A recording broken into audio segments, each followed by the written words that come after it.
नमस्कार। मैं योगी योगेश्वर कालभैरव मंदिर परिवार से आप सभी का स्वागत करता हूं। आपके बंधुओं, सर्वप्रथम राजमाता अहिल्या योग केंद्र को मैं बहुत बहुत धन्यवाद देता हूं और इस संस्थान को चलाने वाले इस योग संस्था को सारे विश्व तक, यानी कि अटक से कटक तक, कश्मीर से कन्याकुमारी तक, नेपाल से राजस्थान तक, सारे भारतवर्ष को इस महामारी काल में एक संजीवनी बूटी देने का कार्य करने वाले तपन सिसोदिया जी और उनके पूरे टीम के सदस्यों को मैं कोटि कोटि नमन करता हूं, वंदन करता हूं, अभिनंदन करता हूं और धन्यवाद भी देता हूं। बंधुओं, आज इस आपदा काल में जो कार्य आप कर रहे हैं वह अद्भुत है और इसमें जितने लोग घर से जुड़कर देख रहे हैं वे लोग भी, मैं उनको साधुवाद देता हूं, धन्यवाद देता हूं।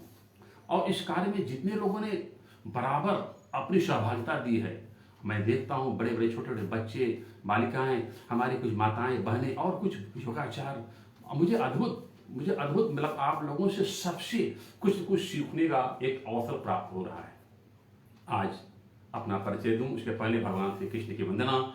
वसुदेवं सुतं देवं कंस चारूणमर्दनम देवकी परमानंदम कृष्णं वंदे जगद्गुरुम।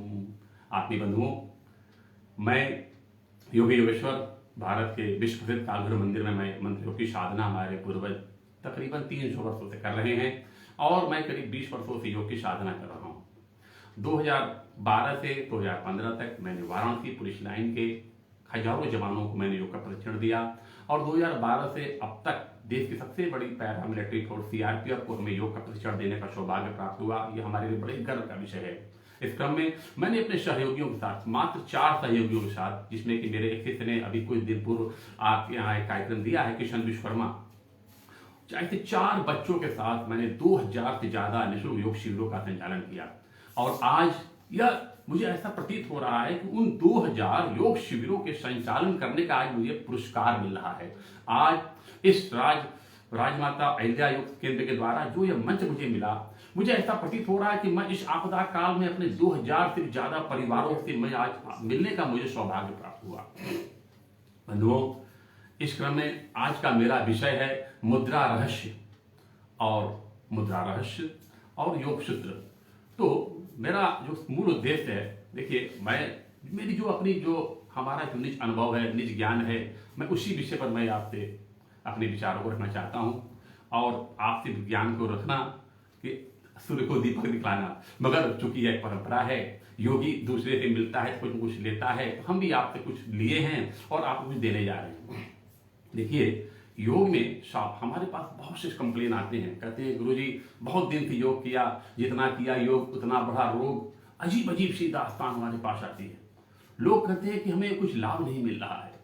तो उसके लिए मैं आपको बताना चाहूंगा, देखिए, आज हमारे पास योग तो बहुत से लोग कर रहे हैं, बहुत से लोग करवा रहे हैं, मगर जो वास्तविकता में उसके अंदर अगर हमें उस प्रकार से लाभ नहीं मिल पा रहा है तो उसके पीछे कुछ सूत्रों की भी आवश्यकता है।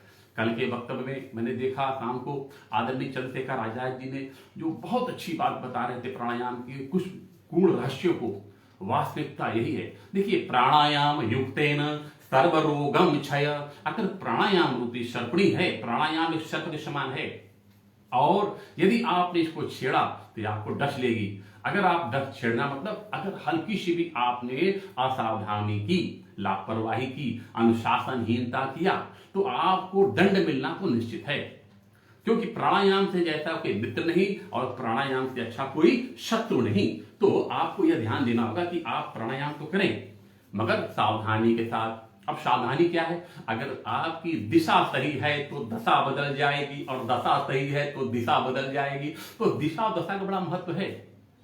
देखिए, प्राणायाम करते वक्त अधिकांश, चूंकि वाराणसी में गंगा उत्तर वाहिनी है और मैं घाटों में टहलता हूं तो कहते हैं कि बिना मांगे किसी को सलाह नहीं देना चाहिए, मगर फिर भी हम लोग योगीगण हैं, हम लोग कुछ कुछ अपनी राय दे देते हैं। उसमें अधिकांश लोग गंगा की तरफ मुख करके प्राणायाम करते हैं। अब जब गंगा उत्तर की तरफ बह रही है और आप जब मुख करते हैं तो आपका मुख दक्षिण की तरफ चला जाता है और प्राणायाम में दिशा का बहुत गहरा महत्व है। इसलिए जब भी कभी प्राणायाम करें तो उत्तर दिशा के मुख करें या पूर्व दिशा की ओर करें। अब उसमें भी देखिए कोरोना काल चल रहा है, तो शरीर में अंदर से कुछ ताप की आवश्यकता है, कुछ अग्नि की आवश्यकता है, और अग्नि की आवश्यकता के लिए आपको क्या करना चाहिए? आप उत्तरामुखी प्राणायाम कीजिए, उधर का ताप थोड़ा आपको गर्म मिलेगा, पूर्व की ओर से तापमान आपको बहुत ठंडा मिलेगा। तो इस काल में, हालांकि गर्मी में आपको पूरब की तरफ भी कहा जाता है, मगर संक्रमण काल है, नाना प्रकार की औषधियां, अदरक, तुलसी, मिर्च, लौंग, दालचीनी इत्यादियों का हम लोग सेवन कर रहे हैं, तो उसमें हम इसको क्यों ऐसा कर लें? तो मेरा प्रथम आग्रह है कि आप उत्तरामुखी करके ना उत्तर की ओर करें, पूर्वमुखी ओर प्राणायाम न करें, और दक्षिण तरफ तो कतई न करें। देखिए दक्षिण तरफ करने से जो व्याधियां नहीं है वह भी चली आ रही है। और कोशिश किया कीजिए कि कुंभक का प्रयोग करें, गहरे लंबे श्वास का अभ्यास करें, मगर ध्यान रहे जो लोग हार्ट के पेशेंट हों, जिन लोगों को हाई ब्लड प्रेशर की समस्या हो, वे लोग कुंभक का प्रयोग न करें। हम लोगों ने योग में एक चीज और भी हम लोग देख रहे हैं कि कपालभाति तो लोग कर रहे हैं, मगर कपालभाति करने से, कपाल का अर्थ मत्स्य भांति मतलब चमकना, कपाल का भांति करने के बाद चेहरे पर चमक आनी चाहिए। और यह चमक कब आएगी? जब आप अंतःकरण से आनंद से सरोवर होकर करेंगे। तो आपको क्या करना है? कपालभाति करते वक्त मैं यह देख रहा हूं कि भारी मात्रा में लोगों को हार्निया की समस्या आ रही है। तो इसका कारण क्या है? कपालभाति करते वक्त मूल बंध का अभाव। कल के वक्ता ने बड़ा अच्छा बोला, इसलिए आप बंधों का प्रयोग कीजिए। देखिए आपने अपने अटैची में, अपने बक्से में, अपने मकान में अगर ताला नहीं लगाया तो माल संचय करेंगे, और जब सोने जाएंगे तो अगल बगल के चोर चक्के आकर लूटकर चले जाएंगे। ठीक यही क्रम हो रहा है। आप प्राणायाम तो कर रहे हैं, मगर आपको उसका लाभ उस प्रकार से नहीं मिल पा रहा है। तो आप इतना अवश्य करें कि कपालभाति करते वक्त मूल बंद लगा लें। अब मूल बंद लगाया तो उसकी एक सीमा रहेगी, जैसे घुटनों को, हाथों, दोनों हाथों को घुटनों पर रखा, मूल बंद लगाया, मल द्वार का संकोचन, और नासिका से श्वास को फेंकना चालू कीजिए। सारा ध्यान नाभि पे लगाइए।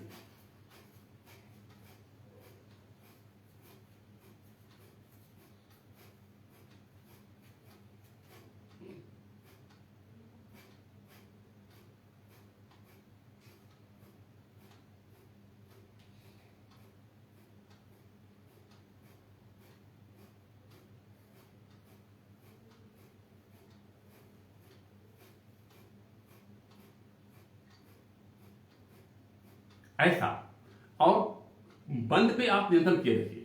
जहां बंद छूटे फिर से आप बंद लगाइए, और फिर सांस को फेंकना चालू कीजिए, फिर सांस को निष्कासन करना चालू कीजिए। एक बात और मैं बताना चाहूंगा कि भोजन पर भी आपको ध्यान देना है। देखिए हमारे यहाँ कहा गया है कि सुबह का भोजन राजा का, शाम का भोजन रानी का, रात का भोजन सन्यासी का। तो जो सुबह का जो भोजन आप, मतलब जो 12 बजे 11 बजे आप भोजन करते हैं ना, उसमें आप सब कुछ लीजिए। और एक बात का और ध्यान रखिए, किसके साथ क्या खाना है, किसके साथ क्या नहीं खाना है। अगर आपने नहीं खाया तो आप ये पक्का जान लीजिए कि आपके साथ कुछ न कुछ गड़बड़ होगा, और सही खाया तो सब कुछ सही होगा।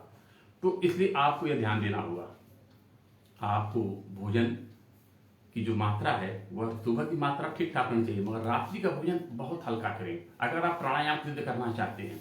और आसनों को आप ध्यान दें कि आसनों को आप कोई दबाव के द्वारा नहीं करेंगे, बहुत सहज भाव से करेंगे। अब देखिए, अब इसमें होता क्या है कि हम लोग अपने जो भोजन है ना, उसको करने का जो विधि है वह भी हम लोग त्याग रहे हैं, और आप बहुत सहयोग कर रहे हैं, और उसके बावजूद भी आपको वह फल नहीं मिल रहा है। तो उसके पीछे कारण क्या है? हम जब जन्म लेते हैं, शिशु जब जन्म लेता है तो उसको कुदरत उसके जन्म के साथ ही उसको 32 पुत्रों की प्राप्ति करा देती है, और यह 32 पुत्र बड़े आज्ञाकारी और बड़े ही दुष्ट होते हैं। अगर आपने 32 पुत्रों पे, अगर आपने ईमानदारी से फोकस कर दिया, अगर उनके साथ न्याय कर दिया, अगर आपने उनके हिस्से का सामग्री उनको दे दिया, तो यकीन मानिए आपके जीवन में यह भोजन अमृत बनकर आपको सफलता और स्वस्थता की कुंजी नहीं वर्षा कराएगा, सफलता के स्रोत नए खोलता चला जाएगा। तो यह 32 हैं कौन? यह 32 हैं हमारे मुख के दांत। इसीलिए कहा गया है कि भोजन के नवाले को 32 बार चबाना चाहिए। और अधिकांश लोग कर क्या रहे हैं? हम लोग योग साधना भी कर रहे हैं, तो क्या कर रहे हैं? 15, 16, 20 में नीचे ले लिया। देखिए 32 का बड़ा गहरा महत्व है। मनुष्य के अंदर जो सिद्ध पुरुष होते हैं, जो योगी होता है, उसके अंदर 32 गुण पाए जाते हैं। 5 गुण सूक्ष्म होते हैं और 5 गुण दीर्घ होते हैं। सूक्ष्म गुण आपको अंतःकरण में आप जब साधना करेंगे तो आपको महसूस होगा, और दीर्घ गुण वह लंबे समय तक आपके साथ चिरकाल तक टिके रहते हैं। और 7 रक्तिम गुण होते हैं। जब आप भोजन को 32 बार चबा कर करते हैं तो आपके अंदर भोजन के द्वारा जो रस निकलते हैं, उस रसों में 7 प्रकार के रस आते हैं, और यह 7 रस आपके शरीर के नस नाड़ियों को स्वस्थता और आरोग्यता प्रदान करते हैं। और 6 उन्नत गुण होते हैं। अब ये उन्नत गुण क्या है? उन्नत गुण आपको अंतर्मुखी उत्थान कराता है, इसलिए आपको बार बार मैं कहता हूं। और 3 हर्ष गुण हैं, यह आपके स्वर के उत्थान कराते हैं, आपके चेहरे पर ओज बढ़ाता है। और 3 वृत्तिक्षणा गुण हैं। वृत्तिक्षणा गुण क्या करता है? आपको बुराइयों से बचाता है, आपको बुराइयों से दूर रहने को प्रेरित करता है, आप समझ लीजिएगा। और 3 गंभीर गुण हैं, तो टोटल मिलाकर आप पाएंगे 5 5 10 7 17 6 23, तो ऐसा करें कुल 32 गुण आपके हो जाएंगे। और इसमें जो गंभीर गुण है वह आपकी प्रवृत्ति को गंभीर करता है, और हितैषी, आपको समाज के हितैषी बनाता है, और सबसे बड़ी बात है कि आपको वाक्पटुता में निपुण करता है। तो इसलिए आपको यह ध्यान देना होगा कि हम योग तो कर रहे हैं, मगर क्या वास्तव में योग की कुछ चीजें हमसे छूट तो नहीं रही हैं। देखिए, यदि आपने भोजन अगर सही ढंग से 32 बार निवाला को चबा कर किया तो आपका जीवन वरदान बन जाएगा। वरना आप लाभ योगाभ्यास प्राणायाम करते रहिए, शरीर में उस प्रकार की ऊर्जा का उद्गम होगा ही नहीं। आप कहेंगे मैंने इतना योग किया, कोई फायदा नहीं। और आप देखिए कि आपके भोजन वास्तव में, आज से आप चेक करना चालू कीजिए। एक चीज और, पानी का भी बड़ा गहरा महत्व है। जब आपने 32 बार भोजन को निवाला दे दिया, तो क्या 32 बार पानी को भी निवाला नहीं देंगे? 32 घूंट में पानी भी पीजिए, और पानी भी लोग गटागट पी रहे हैं, खड़े होकर पी रहे हैं। यह सब जहर है, ये पूरे ज्वाइंट पेन दर्द हो जाएगा। देखिए, ये जो 3 गिलास आप पात्र देख रहे हैं जल के, इनका बड़ा गहरा महत्व है। पित्त, वात, कफ। अभी एक होड़ सी मची हुई है कि सभी लोगों ने तांबे में पानी पीना आरंभ कर दिया है। अब ये ताम्र पात्र है क्या? तांबे का प्रभाव शरीर में जितनी आवश्यकता हो उतना ही तांबा लीजिए। पहले हमारे यहाँ ये फूल का गिलास चलता था, यह पित्त को संतुलित करता था, और वात के लिए तांबा आ गया, और कफ के लिए, कफ रोगियों के लिए चांदी का पात्र है। तो यदि आप इस वक्त कोरोना काल की महामारी में या शीत काल के पीड़ित हैं या दमा के पेशेंट हैं, तो यह समझ लीजिए कफ की प्रवृत्ति गड़बड़ है, तो चांदी वाले में पानी पीना चालू कीजिए, और उसमें भी सीप करके पीजिए। जैसे ओठ को लगाया और बिना गटके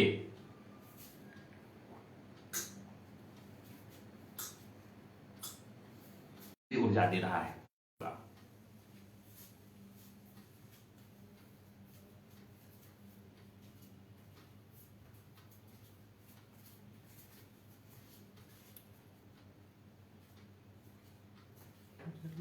लगा ना?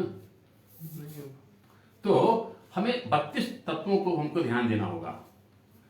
आज यहाँ पर हुआ क्या है कि यहाँ पर रात, अभी दोपहर सुबह बहुत जबरदस्त बारिश हुई है, खूब आंधी तूफान आया है, शायद बिजली के पोल वगैरह भी उखड़ गए हैं। तो हम लोगों ने अभी किस प्रकार से व्यवस्था की है लाइट की, नहीं तो कार्यक्रम हम लोग का छत पे था, आज आपसे मिलने का अवसर छत पे था। तो बहरहाल प्रभु कृपा, मगर श्रेष्ठ कार्य में विघ्न पड़ते हैं, और जब भी कुछ आप अच्छा कर्म करेंगे तो विघ्न पड़ेगी, तो आप उससे विचलित मत होइए। तो फिर हम वापस आते हैं। तो इस बात प्रकार के जल को भी ध्यान देना होगा। दूसरा, एक बहुत बड़ी चीज मैं आपको बताने जा रहा हूं, और अधिकांश लोग कर रहे हैं। आज आपने देखा होगा कि जब लोगों को छींक आती है तो रुमाल लेते हैं, एक्सक्यूज मी करके उसको दबा दे रहे हैं। देखिए, शरीर में 10 विकार हैं: आंसू, छींक, हिचकी, जम्हाई, उबकाई, पसीना, अपान वायु, मल, मूत्र और खांसी। यह शरीर के 10 स्वाभाविक विकार हैं। जैसे कुकर में जब आप भोजन बनाते हैं तो उसकी सीटी अतिरिक्त दबाव को पाकर बाहर निकालती रहती है, विसल मार मार कर करके निकालती रहती है। ठीक उसी प्रकार से हमारे शरीर में भी जब कुछ अतिरिक्त दबाव पड़ता है तो इस प्रकार से निकलते हैं। देखिए, आपने देखा होगा, भगवान न करे, जब किसी पर कुछ दुख का सागर पड़ता है या प्रसन्न हो जाता है तो उसकी आंखों से आंसू गिरते हैं। ये आंसू को यदि आप रोका तो आप पागलपन की बीमारी होती है, डिप्रेशन की बीमारी होती है। और छींक को यदि आप लोगों ने, अधिकांश लोगों ने देखा होगा, छींक रोक रहे हैं, छींक रोकने से लकवा की अटैक होने की संभावना भी रहती है। हिचकी, बहुत से लोग हिचकी भी नहीं लेना चाहते, हिचकी अगर चढ़ गई तो पित्त का जो है व्याधि आने की संभावना है। और अगर आप जम्हाई को आप रोकते हैं तो गैस फंस जाएगी, इसलिए आपको ध्यान देना होगा। उबकाई आ रही है, बसों में देखा होगा, सफर करते हैं लोग, उल्टी आने लगती है, अगर उल्टी रोकते हैं तो फूड पॉइजनिंग होने की संभावना है, पेट में भारी मात्रा में जहर वापस चला जाएगा। एक बहुत बड़ी समस्या आ रही है पसीने को रोकने की आदत।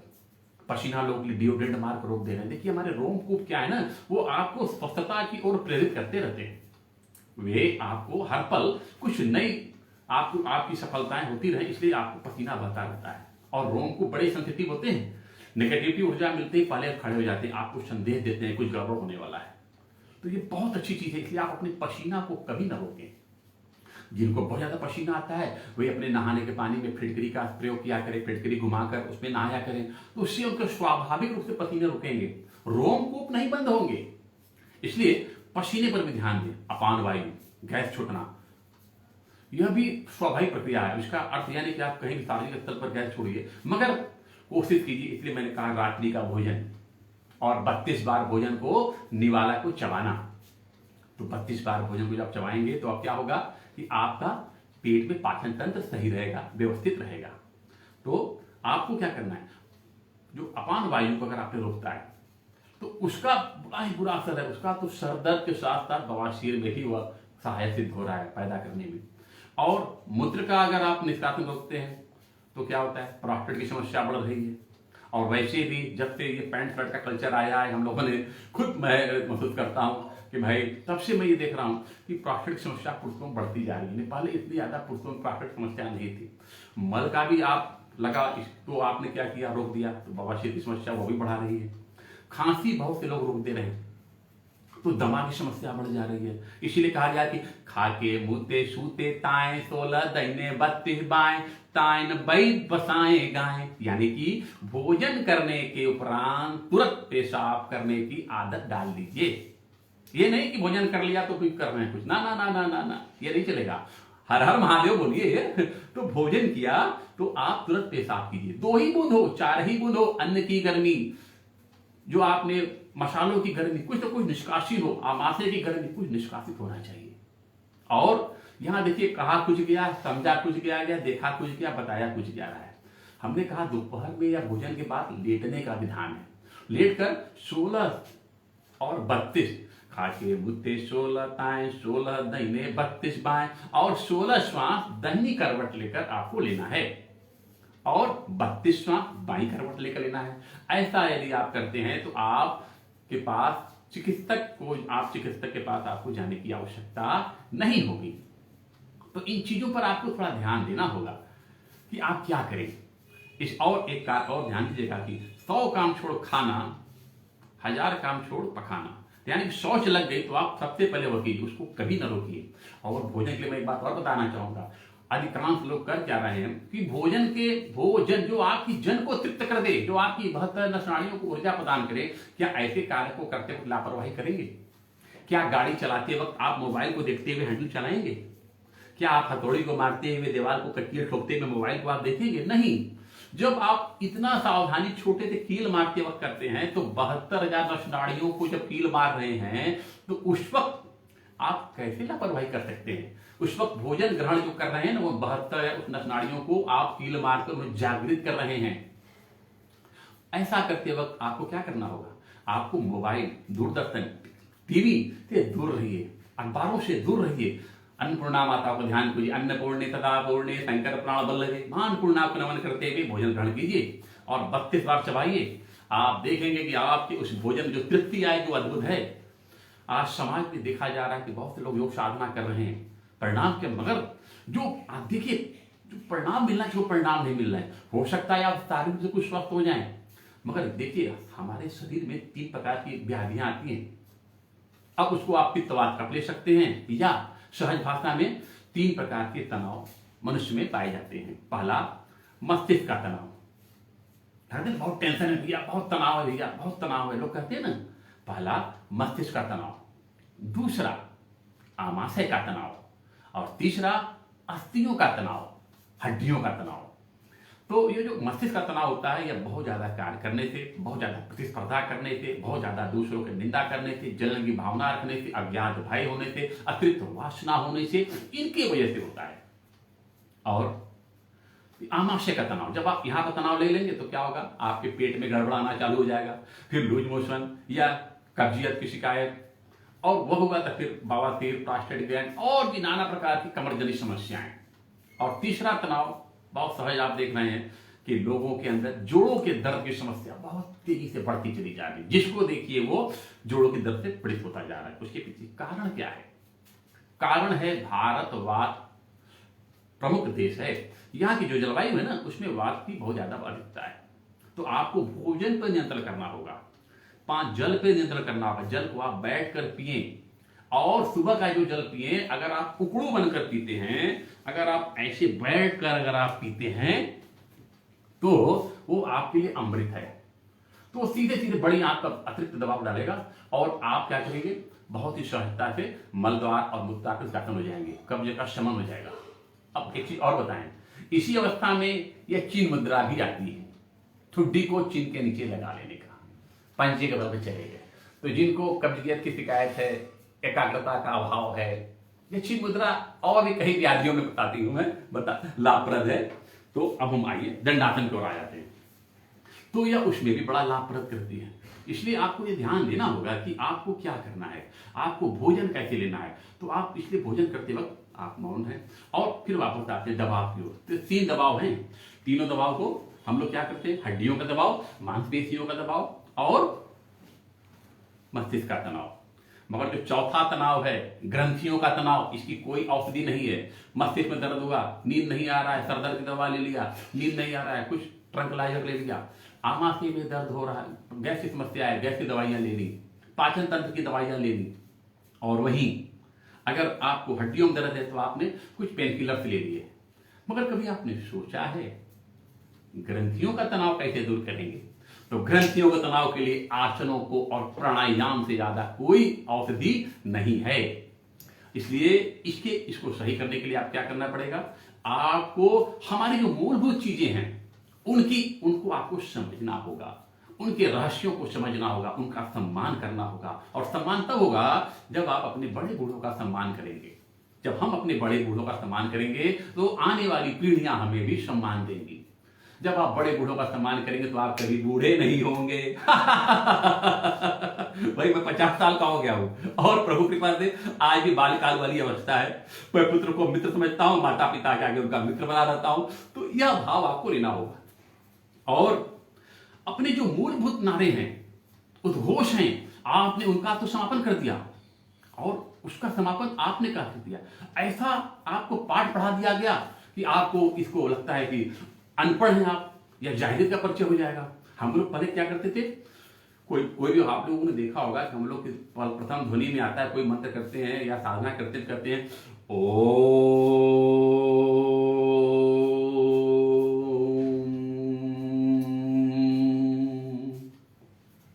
आपने इस ओम को तो बोलना चालू कर दिया, मगर इस ओम को समझना चालू नहीं किया। यह ओम कर क्या रहा है? ओम जब आप भोजन को ठूस ठूस कर करते हैं ना, तो यह बताता है भैया बस करो, त्राहिमाम त्राहिमाम। पेट बोलता है त्राहिमाम त्राहिमाम त्राहिमाम, और मुख से डकार आती है ओम।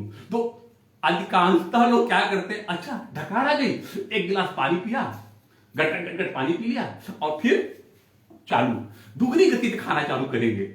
और जब ले लेंगे फिर एक बार डकार है ओम। तो शादी विवाह में आप लोगों ने देखा होगा, भोजन कर लिया, फिर उसके बाद दूध पी लिया, बगल में आइसक्रीम दिखाया वो भी पी लिया, और जाते जाते कोल्ड ड्रिंक भी पी लिया। जबकि ओम बार बार चीख चीख करता रहा है कि भैया रुक जाओ, लाल बत्ती है, मत खाओ। मगर उस लाल बत्ती को हम लोग देख कहा रहे हैं, और यही लाल बत्ती हमारे शरीर के लाल बत्ती को सत्यानाश कर रही है। तो हमारे जो रक्त कण है ना, वो बहुत तेजी से मरने लगते हैं। तो इसलिए आप ओम की रहस्य को समझिए, ओम के सिग्नल को समझिए। हम लोग पहले मिलते तो क्या कहते थे, हर हर महादेव कहते थे ना, या महादेव। अब ये महादेव जो करते थे तो ये पांचों उंगलियां ऊपर चली जाती थी। अब उसमें देखिए हमारे यहाँ जो माताएं थी ना अर्ध उठाती थी और पुरुष जो है वो पूरी हाथ को उठाते थे, पूरा हाथ। और जब ये पूरा उठाते थे तो क्या होता रहा, ये पद्म पर्वत आसन बन जाता था। ठीक है ना, ये खड़े हुए हैं तो भी पर्वत आसन के बन जाता रहा। अब इसका लाभ क्या होता था, जब आपने इसे उठाया तो कांखों के नीचे जो रेडियल प्लेक्सस नसें जो पाई जाती हैं वो उनको खिंचाव देता था और 33 गोटियों को स्वस्थ करता था। तो होता क्या था, हम बहुत सी व्याधियों से बच जाते थे। और ये पांचों उंगलियां 10 दिशाओं का प्रतिनिधित्व करती थी। इन्हें योग में महाशिंक्रांत मुद्रा कहा जाता है। देखिए जब कुत्ता भूखता है तो उसकी आवाज 1 किलोमीटर 2 किलोमीटर जाती है, मगर जब सिंह दहाड़ता है तो उसकी आवाज 10 किलोमीटर तक 10 दिशाओं में फैलती है। इसलिए इसका नाम शिंक्रांत मुद्रा है। ये अपने आप में एक भयानक मुद्रा है और आपको व्याधियों से बचाने वाली है। इसलिए हम लोग यहाँ कहते रहे शिंक्रांत मुद्रा, हर हर महादेव। तो हम लोग काशीवासी हैं भैया, और हम लोग माता अन्नपूर्णा की कृपा है कि यहाँ हम लोग कभी भूख से मरते नहीं। देखिए सारी दुनिया भूख से मर रही है मगर काशी वाले खा खा के मर रहे हैं। यह अन्नपूर्णा माता का, भोलेनाथ की नगरी का यह माया जाल है, यहाँ बड़ी कृपा है। तो हर हर महादेव। तो भैया तो ये आप लोगों ने ध्यान रखना है कि आप माता पिता से मिले या धर्म संस्थानों में जाएं तो हर हर महादेव कहिए और हाथों को उठा कहिए। देखिए इनका प्रभाव तो आप देखिए आपके शरीर में कैसी ऊर्जा आ रही है। और जब आप देखिए जब आदत बन जाएंगी ना, कोई भी व्यवसाय वही कीजिए जो आपका शौक हो, और शरीर को स्वस्थ करने के लिए आप अपने आप की आदतों को व्यवसाय बना लीजिए, फिर देखिए आपका जीवन वरदान बन जाएगा। तो इन बातों को आपको थोड़ा ध्यान रखना होगा। आज का हमारा योग सूत्र कार्यक्रम यह इसी पर था। अब मैं आता हूं योग मुद्रा की ओर, ठीक है ना। और योग मुद्रा में भी थोड़ी सी मैं आपको बताना चाहूंगा कि 100 दवा ना 1 हवा, यानी कि आपको ज्यादा दवाई की आवश्यकता नहीं है।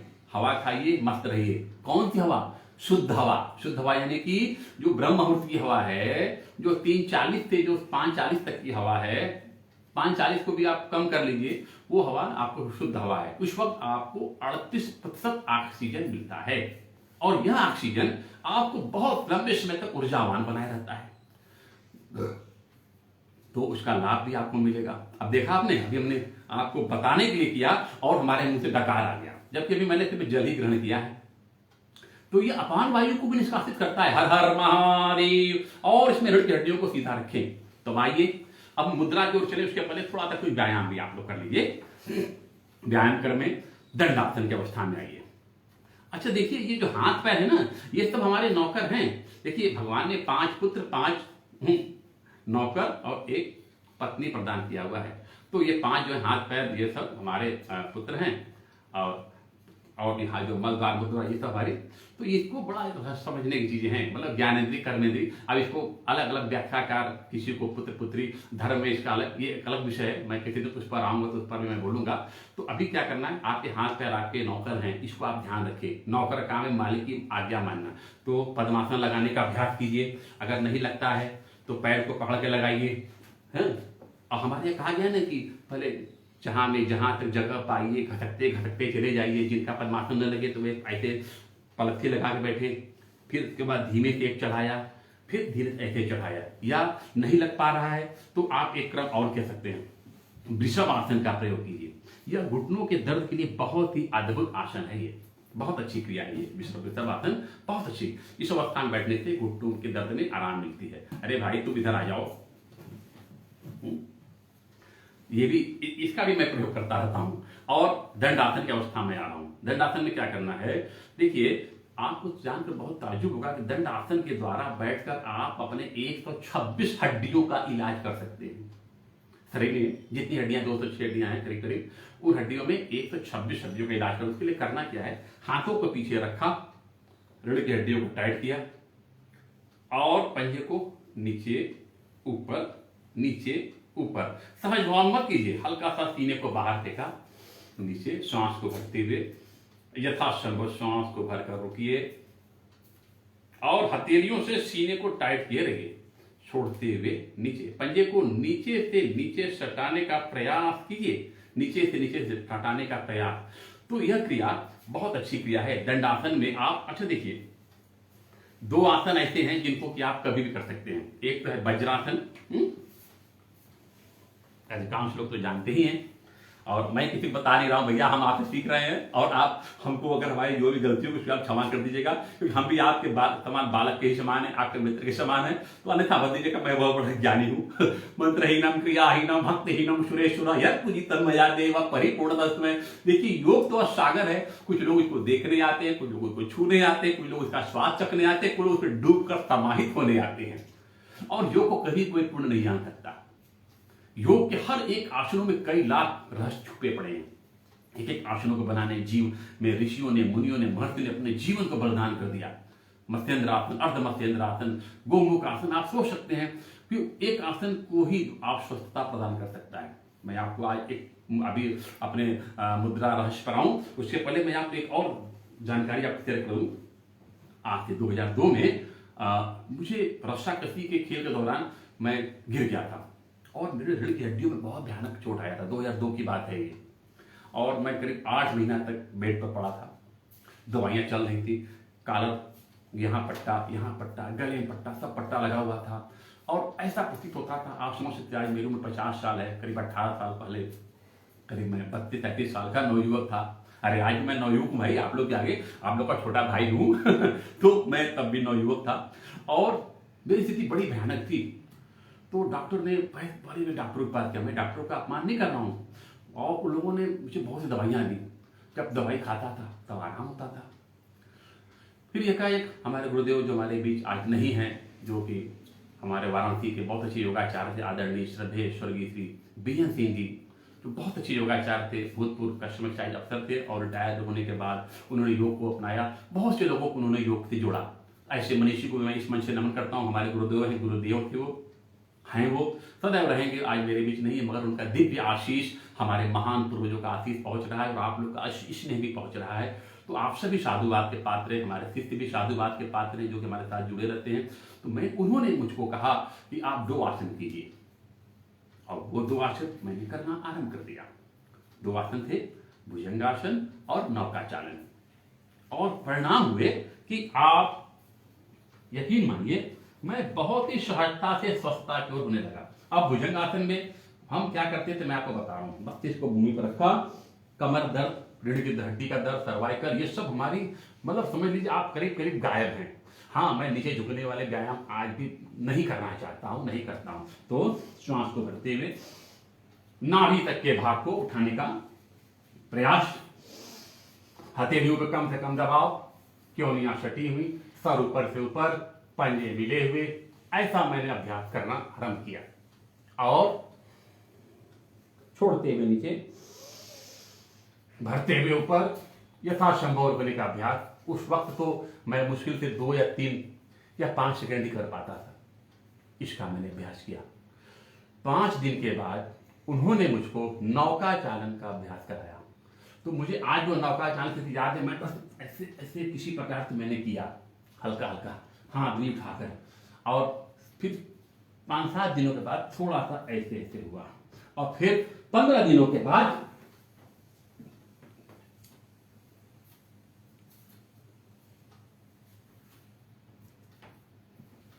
तो नौका चालन की इस स्थिति में मैं आया, और शनै शनै हमारे अंदर रीढ़ की हड्डियों में वो सारी चीजें धीरे धीरे वापस आनी आरंभ हुई।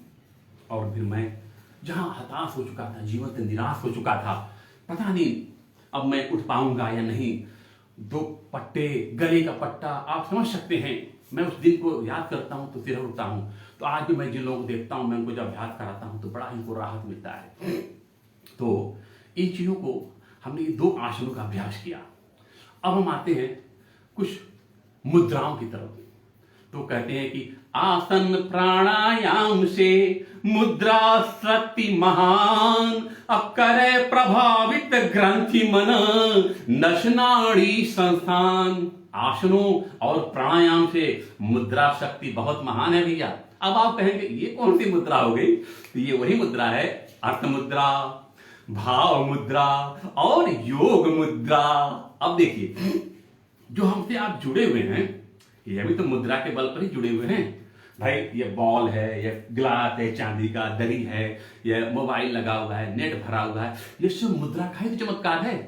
आप जो देख रहे हैं, आपके पास मोबाइल है, लैपटॉप है, कंप्यूटर है, उसमें नेट भरा होगा, ये तो मुद्रा का ही चमत्कार है। तो यह वो अर्थ मुद्रा हो गई। और दूसरा भाव मुद्रा। अगर आपने अपने चेहरे पर सहजता भाव को बनाए रखा, प्रसन्न रखे।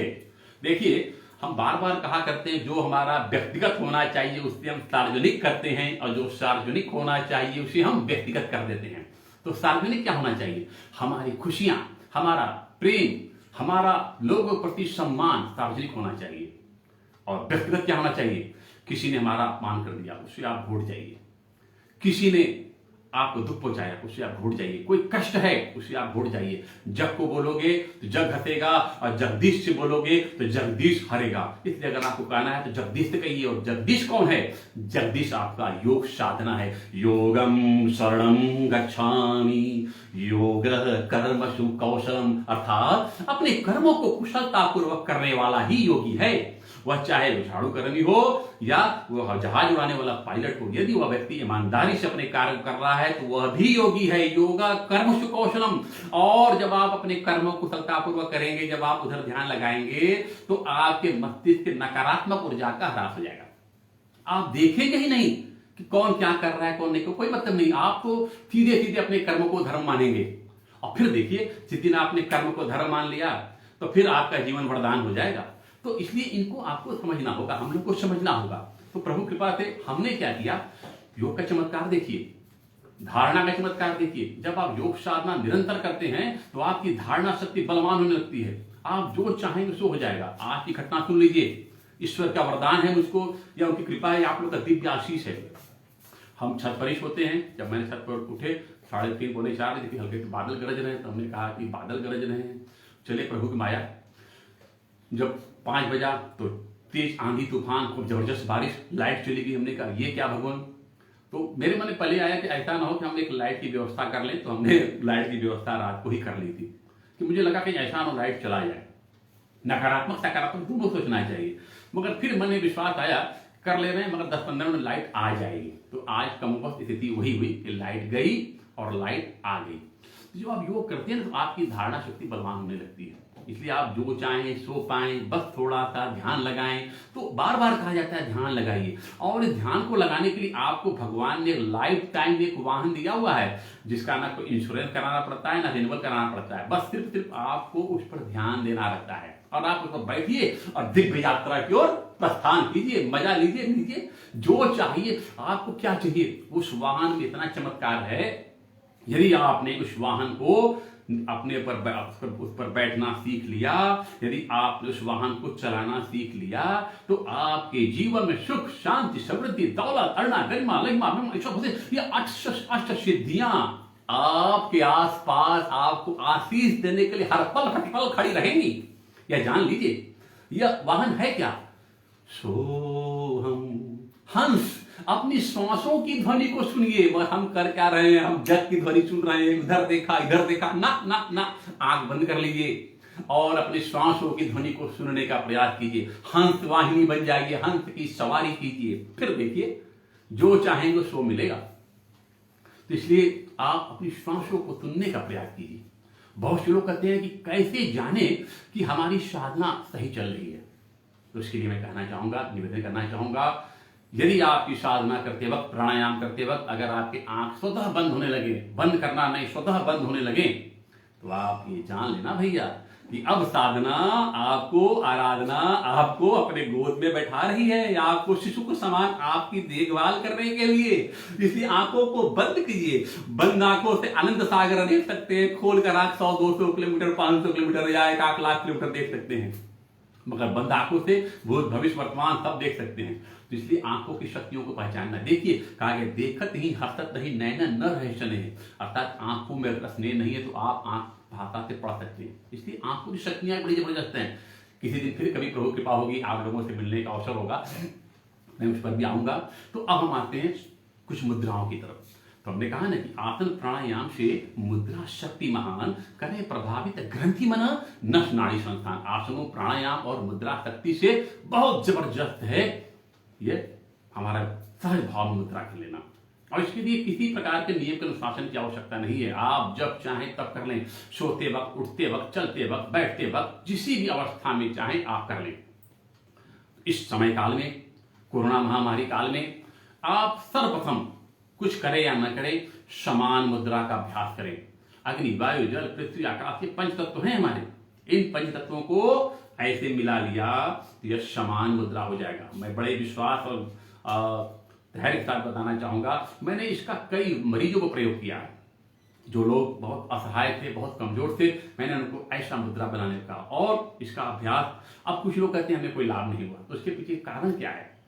इसको कम से कम, फिर मैं वापस आता हूं, 32 मिनट तक 32 आवृत्ति का किया गया प्राणायाम सफलता दिलाता है। 32 मिनट का किया गया आसन आपको सफलता दिलाता है। उसके ऊपर जाए चलेगा, कम नहीं होना चाहिए। तो इसे 32 मिनट तक आप करेंगे तो आपके शरीर में 16, 17, 18, 20, 22 मिनट के बाद अलग प्रकार के घटक बनने, अलग अलग प्रकार के रसायन बनने चालू होंगे, जो कि आपको बहुत ही ऊर्जित करेंगे। वहीं कुंग फू में इसे मंकी कुक कहा जाता है। अगर आपने इसको किसी को वैसे सिद्ध करने के बाद अगर ऐसे श्वासों को भरकर, प्राणायाम को भरकर अगर मार दिया तो जय श्री राम है, वो एक अलग विषय है। इसमें आपके हाथों में ऊर्जा है। अब इसी ऊर्जा को आपको मसाज में भी लेना है। तो यह क्या करेंगे हम ब्रह्म मसाज इससे कर सकते हैं।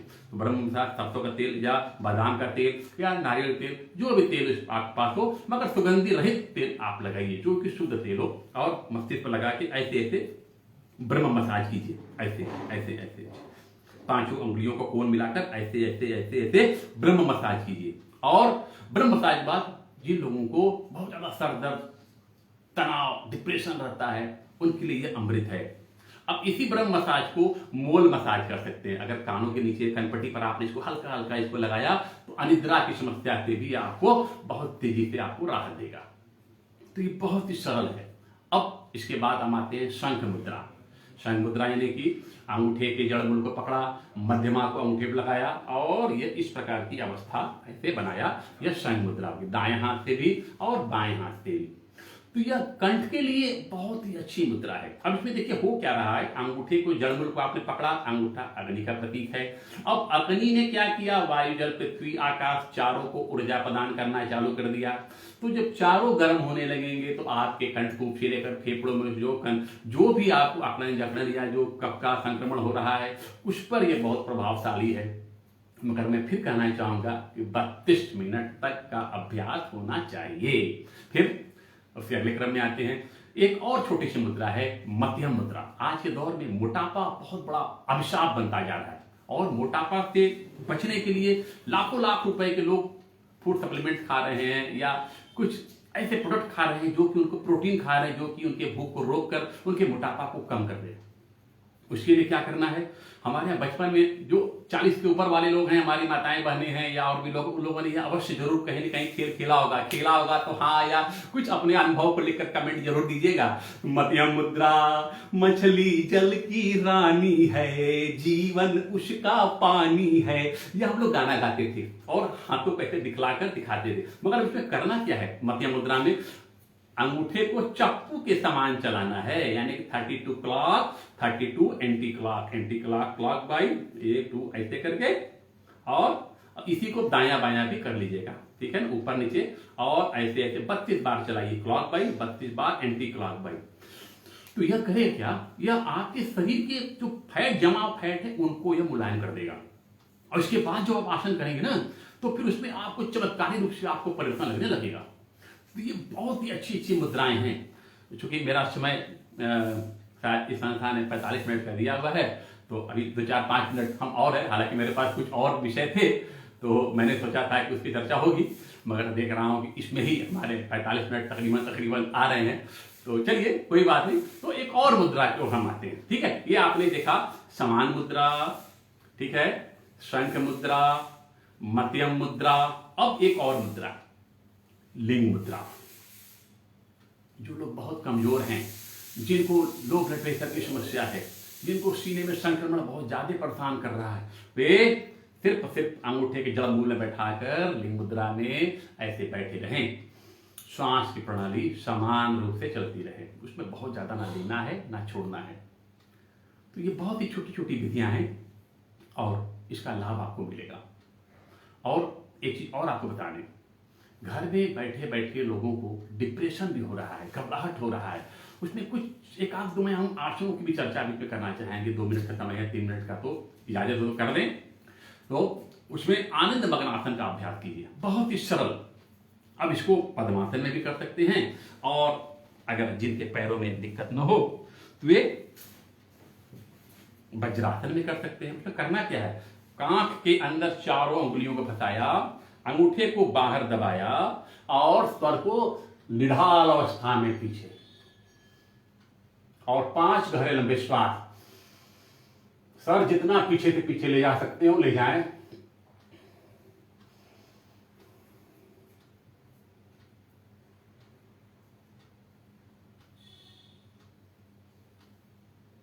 ऐसा आप, चूंकि अभी समय के अभाव में बता रहा हूं, 5 से 5 श्वास, मगर आप कम से कम 5 मिनट 7 मिनट का इसका आप अभ्यास करें तो ये बहुत ही अच्छी मुद्रा है, और इसका आपको जबरदस्त आपको लाभ भी मिलेगा। इसलिए मैंने आपसे कहा है कि आप अपने जीवन में कुछ चीजों को अनुशासित रहिए। योगासन और अनुशासन का बहुत गहरा महत्व है। अगर आप अपने जीवन में अनुशासन ले आए, मैंने कहा भोजन पर, आहार पे विहार, आहारे विहारे लज्जा नास्ति, यह तो लोगों ने सुन लिया कि आहार और विहार में लज्जा नहीं करना चाहिए, मगर कब करना नहीं चाहिए, कब करना चाहिए, तो अर्ध ज्ञान भी बड़ा खतरनाक है। तो इसलिए आप इसको भी आप ईमानदारी से पालन कीजिए। और अंत में हमारे इस संस्था के लोगों को मैं कोटि कोटि नमन करता हूं, और हमारे जितने भी अभी तक योगाचार आए, जितने भी हमारी माताएं बहनें हैं, मैंने देखा कुछ विदेशों से भी आ रही हैं, मुझे बहुत खुशी हो रही है। ऐसा प्रतीत हो रहा है कि मैं अपने उन समस्त परिजनों से मैं मिल रहा हूं, और ये मुझे तो लगता है कि सारा विश्व ही मेरा परिवार है, आप सब मेरे अपने हो, और हम आपसे अपने मन की बात कर रहे हैं कि हमारी बात को अगर आपको कुछ भी लगा हो तो आप हमको बालक समझ के क्षमा कर दीजिएगा। तो यही एक मेरा उद्देश्य था। और हम अपने, मैं वाराणसी में रहकर काल भैरव मंदिर में मैं रहता हूँ, और यहाँ बाबा काल भैरव जी की आराधना करता हूँ, और मैं योग के संदर्भ में जो भी जानता हूँ उसका मैं अभ्यास खुद पर भी करता हूँ और लोगों पर भी करता हूँ। अभी कुंभ मेले की घटनाएं, पिछला जो 19 को कुंभ लगा था उसकी घटना मैं आपको बताऊं, इलाहाबाद से मैं आ रहा था, और रास्ते में एक व्यक्ति लंबा चौड़ा मद्रासी था बेचारा, और हम लोग वहाँ से विभूति एक्सप्रेस वहाँ इलाहाबाद से वाराणसी की ओर आती है, हम लोग उसमें थे, तो एक यात्री गिर कर तड़प रहा था। तो हम लोग पूछे क्या हुआ, तो वो लोग तेलुगु भाषाएं बोल रहे थे, कुछ चीख रहे थे। तो हम गए तो हमने देखा तो एक ने कहा कि इनको हाई बीपी हुआ है, बहुत ब्लड प्रेशर हो बढ़ गया है, हार्ट अटैक आया है। तो हमने कहा अच्छा तो जगह बनाई वहाँ पे, और वो लंबा चौड़ा यात्री था, करीब 6 फुट के करीब का था। तो मैंने उसे तत्काल उसको अपान वायु मुद्रा बनाया। ये देख लीजिए, तर्जनी मुड़ा, और इन दोनों को मुड़कर जो मैंने बनाया, इस मुद्रा का मैंने उसको प्रयोग कराया दोनों हाथों को, और वहीं पर उसको उसी प्रकार की अवस्था में हमने उसको दाहिने करवट लिटा दिया।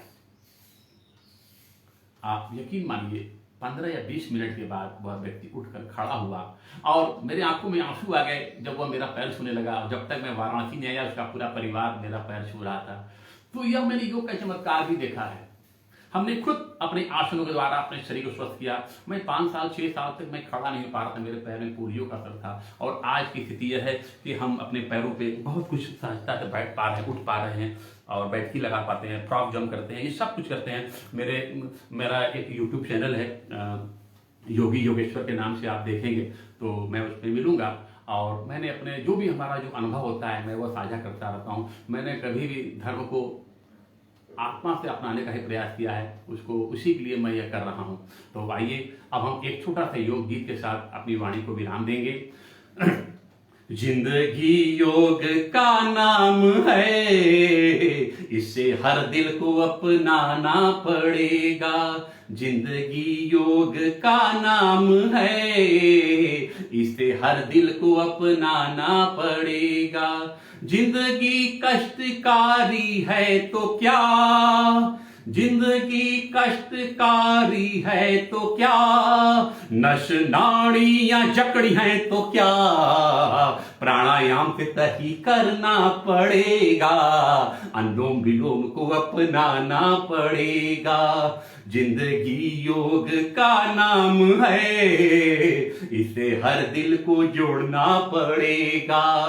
जिंदगी योग का नाम है, इसे हर दिल को जोड़ना पड़ेगा। जिंदगी कष्टकारी है तो क्या, जिंदगी कष्टकारी है तो क्या, नस नाड़ियां जकड़ी है तो क्या, प्राणायाम से सही करना पड़ेगा, अनुलोम विलोम को अपनाना पड़ेगा। तो आशा है बंधुओं आपको हमारा यह आज का जो भी हमारा योग का ज्ञान था आपको पसंद आया होगा। यदि आप आया हो तो आप अपना आशीर्वाद दें और हर हर महादेव लिखकर बाबा भोले के दरबार में अपनी हाजिरी लगावें। और मैं योगी योगेश्वर काल भैरव मंदिर परिवार की तरफ से आप सभी को कोटि कोटि नमन करता हूं, वंदन करता हूं, साथ में ढेर सारी शुभकामनाएं देता हूं। और आप सभी के लिए हर दिन हर पल हर दिन होली, हर रात दिवाली, हर पल जीवन में हो खुशहाली, यही कामना करता हूं। और एक बार पुनः राजमाता अहिल्या योग संस्थान के तपन सिसोदिया जी और उनके परिवार के समस्त सभा जितने भी सदस्य हैं उन सबको मैं साधुवाद देता हूं, धन्यवाद देता हूं, बधाई देता हूं। जय हिंद, भारत माता की जय। नमः पार्वती पते हर हर महादेव।